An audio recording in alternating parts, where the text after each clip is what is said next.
Mesdames et Messieurs les membres du gouvernement, Messieurs les membres du cabinet de la présidence de la République, Messieurs le directeur de cabinet de la primature, Messieurs le président de la délégation spéciale de la commune urbaine de l'Abbé, Messieurs les notables et sages de la région administrative de l'Abbé, distingués invités, chers concitoyens. Au nom de l'inspecteur régional des affaires religieuses de l'Abbé, ici présent, Thierno Mohamed Badrouba, imam ratib de la grande mosquée de Karamka Alpha au l'Abbé, du Horejo Fouta Djallon, appelé à langue arabe Khalif de Fouta Djallon, je veux nommer El Hajj Thierno Abdul Qadir Dionfo Diallo,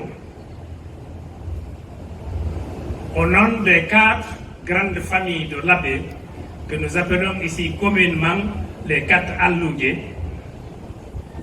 au nom des 2 fondations de l'Abbé, à savoir la fondation Thierno Aliou Boubandiang et la fondation Karamka Alpha l'Abbé, au nom également de l'ensemble des sages, notables et chefs religieux de la région administrative de l'Abbé, j'ai l'honneur de vous souhaiter la chaleureuse bienvenue dans la cité sainte de Karamka Alpha l'Abbé. C'est avec une très grande joie et une profonde reconnaissance que nous nous réunissons ici ce samedi 27 juillet 2024 pour la pose de la première pierre relative à la construction de la route l'Abbé-Mali. Cette infrastructure est d'une importance capitale. Mes prédécesseurs l'ont déjà dit, mais permettez-moi de revenir là-dessus pour vous donner la position des sages sur cette infrastructure que nous sommes en train de réaliser. Elle représente non seulement une importance capitale pour la Guinée, mais également pour la région ouest africaine, notamment notre pays voisin, le Sénégal. En effet, cette route va transformer la vie des populations de notre pays et celle de la sous-région à plusieurs égards. Sur le plan socio-économique, elle ouvrira des opportunités très importantes pour nos communautés, en facilitant le mouvement des personnes et des biens. Elle contribuera à la croissance économique, à l'accroissement de la cohésion sociale et à l'entraide mutuelle. Pendant les travaux, la construction de cette route, la main-d'œuvre locale sera certes, et l'entreprise l'a déjà dit, donc la main-d'œuvre locale sera privilégiée, créant ainsi de nombreux emplois pour les familles et particulièrement pour les jeunes. C'est un élément essentiel de lutte contre la migration, qu'elle soit maintenant clandestine ou non. Quand il y a du travail chez nous, ça retient davantage les jeunes. Une fois terminée, cette route favorisera le développement agricole en facilitant l'obtention et le transport des intrants, mais également l'écoulement de la production faite dans de très bonnes conditions. Le développement du tourisme aussi pourrait devenir une réalité, mais une réalité économiquement rentable. Vous n'êtes pas sans savoir que le Fouta Djallon a des sites touristiques qui sont extraordinairement bien, mais dont la valorisation est fonction de l'accessibilité. Ensuite, la réalisation de cette route également permettra de lutter contre la pauvreté, mais de façon efficace. Et cette lutte impactera les populations les plus vulnérables que sont les femmes et les enfants et les jeunes. Sur le plan culturel, Cette route renforcera les liens entre les différentes communautés, tant guinéennes qu'ouest-africaines. Elle facilitera les échanges, permettant ainsi de mieux connaître et apprécier les richesses culturelles de tous et de chacun, dans l'optique de renforcer l'unité et la solidarité. Sur le plan environnemental, c'est bien que la ministre de l'Environnement soit avec nous. Le Fouta est reconnu comme étant le château d'eau de l'Afrique de l'Ouest. À ce titre, la notabilité du Fouta rappelle l'impérieuse nécessité de protéger notre écosystème unique en son genre. Les sources de beaucoup de fleuves sont ici dans cette région. Donc nous avons tous intérêt, la Guinée et les pays voisins, nous avons tous intérêt à protéger l'environnement de cette région pour que nous continuions d'être le château d'eau de l'Afrique de l'Ouest.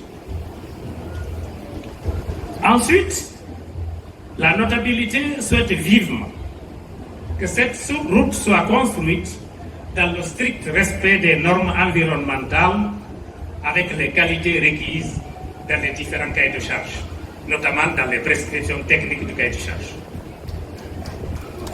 Mesdames et messieurs les membres du gouvernement, mesdames et messieurs les invités, chères populations de l'APE, permettez-moi de rappeler, en ce jour mémorable, le rôle déterminant joué par les sages du Fouta Djallon sous la direction de notre cheikh bien-aimé ici présent, Thierno Mohamedou Batouba, inspecteur régional des affaires religieuses, imam ratib de la grande mosquée de l'Abbé, pour la réintégration de la Guinée au sein de l'organisation pour la mise en valeur du fleuve Sénégal.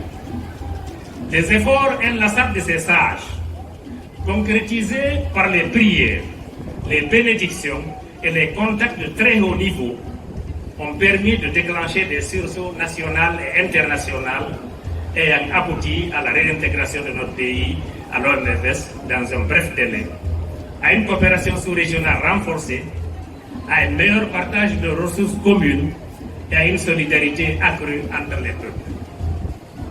Que le gouvernement qui a accepté de revenir au sein de cette organisation sous-régionale reçoive ici l'expression de notre profonde gratitude. Celui qui est intervenu tout à l'heure au nom de la BID a précisé justement, il a donné l'évolution de ce projet que nous avons connu. Ce n'est que récemment que tous les accords ont été signés et que le financement est mis à disposition et qu'aujourd'hui nous sommes ici pour la pose de la première pierre et nous sommes certains que nous serons encore là ou ailleurs pour l'inauguration de cette infrastructure routière qui est extrêmement importante.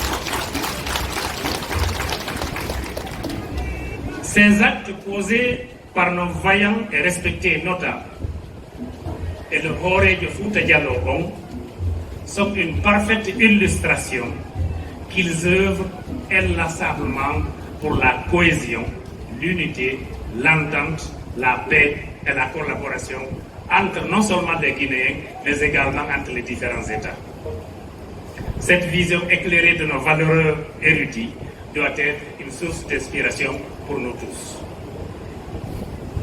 Mesdames et messieurs les membres du gouvernement, les sages de la région administrative de l'Abbé adressent un remerciement spécial au président de la République, le général Mamadi Doumbouya, et à son gouvernement pour leur engagement continu en faveur du développement de notre cher pays, la Guinée.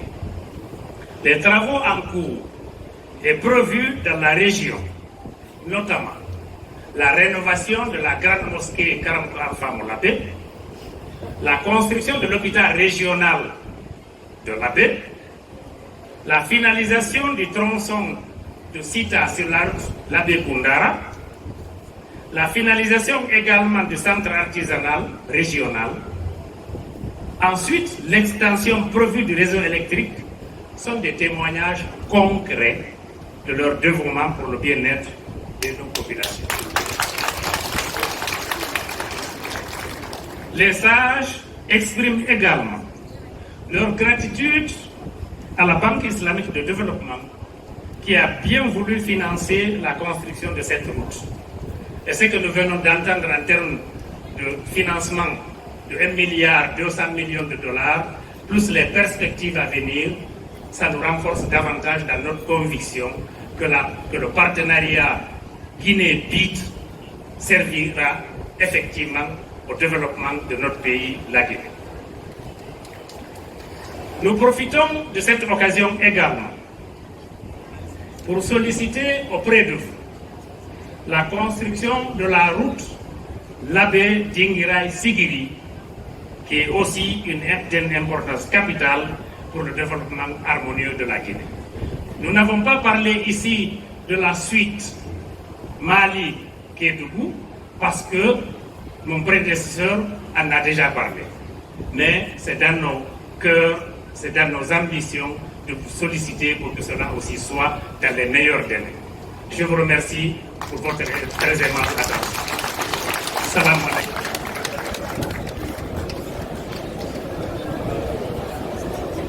Wa alaykoum salam. Je vous prie s'il vous plaît de l'applaudir. Qui peut dire mieux que ce qu'il vient de nous dire avec une éloquence éclatante? Merci beaucoup Elhaj. Et j'ai une information